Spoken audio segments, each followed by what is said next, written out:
With landing zones now secured surrounding much of the old capital city, additional reinforcements were brought in and reached the surface in far greater numbers.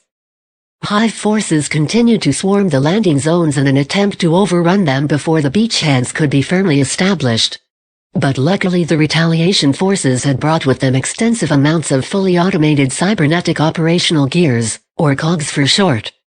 These robotic defense units were easily able to repel the initial Hive counter-attacks with great ease and acted as a counterbalance to the Hive's superior manpower advantage. In short order, additional landing zones were cleared out and several dozen prefabricated structures installed, completing a series of fortifications that now encircled the old capital.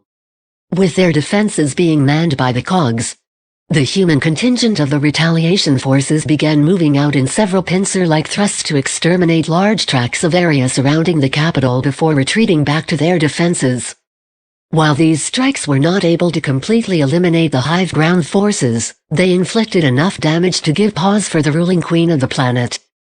The Hive's tactics changed and soon a proto-siege had set in, with Hive forces surrounding the newly built fortifications and responding rapidly to any attempt to break out by the human forces.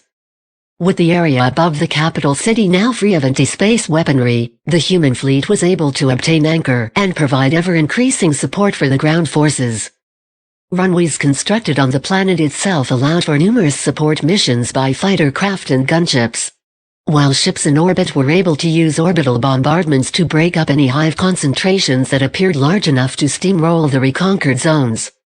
Though the initiative had now fallen with the human forces, their overconfidence in a swift reclamation of Artemis Prime would bring the entire campaign into danger and risk the lives of millions more to come.